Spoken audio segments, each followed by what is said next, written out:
Bida TV. yéen a ngi ak Biddew TV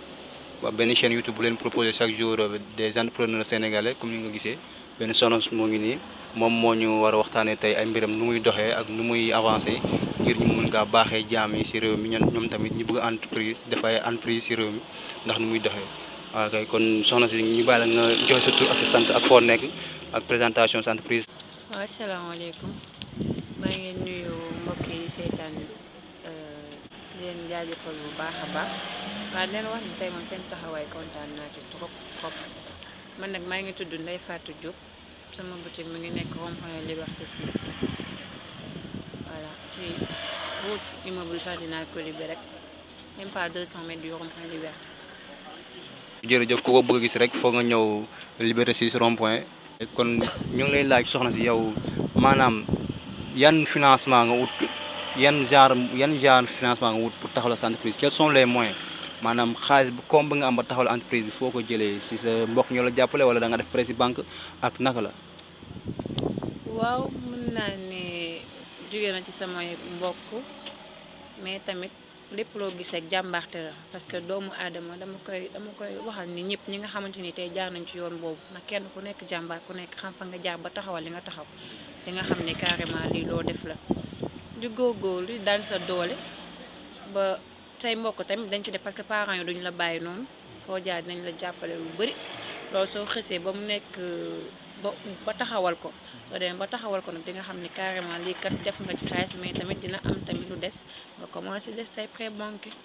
loolu moo tax nag waaye am na lu ñu mbokkee jàpp am na tamit lu ñu def prêt.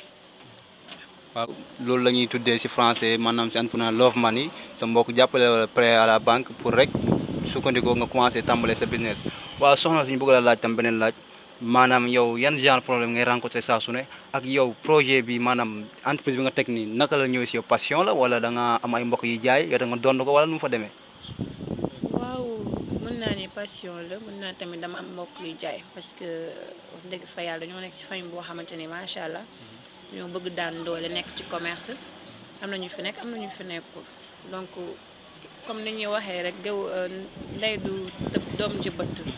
donc loolu rek la ñu mën a def tamit topp suñu tànk parents parce que dañuy jàng en même temps tamit teewul tamit ñu ngi liggéey daan suñu doole te saa su nekk daal ñu ngi sant yàlla rek daal di sant rek. macha allah waaw loolu nag maanaam si doxalin bi si entreprise bi yan genre problème ngay rencontré saa su ne te nga bëgg nit ñi saafara la ko ñu jàppale si tamit.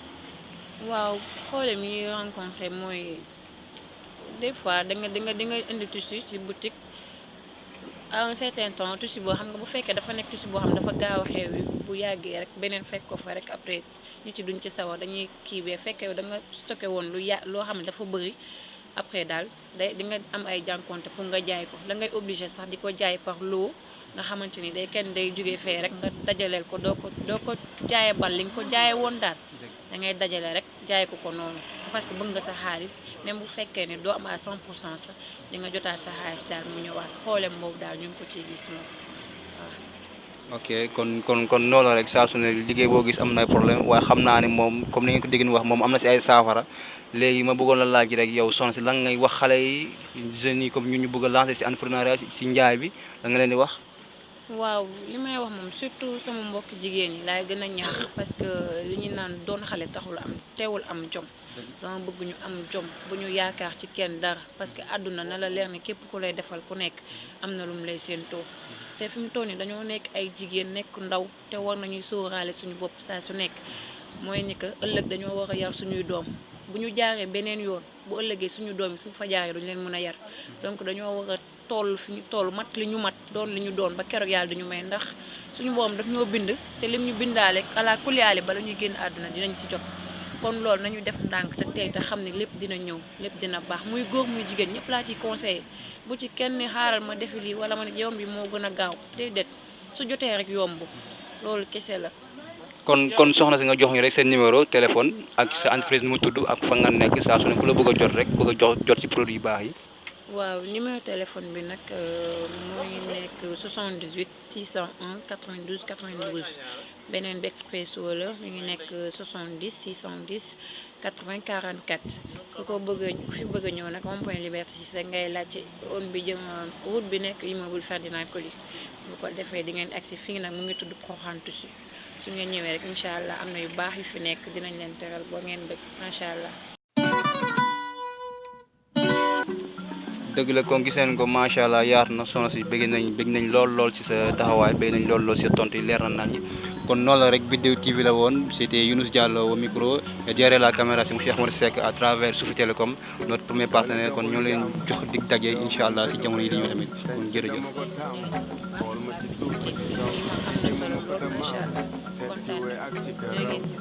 ma lu ma naam fi ma génn la ñëpp bëgg a aw digg ni nii la waay fi ma génn nooy na waay digg ni ma nii la waay digg ni ma nooy na nee naa la nga sol tey baas solu ni daanaan bi solu ni ku jëm nuy di dra bul fàtte fu dënn maquillage jongo ma tagal lay def mu sori jongo ma du sol ba nii la billaay sama ajaratu sama aajo nga solu mu yiw ñu ànd ma am cëru alaaji nii la billaay nii la billaay nii la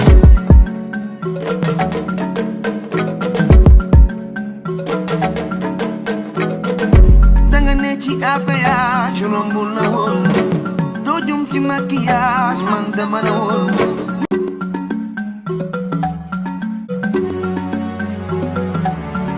Bidew TV.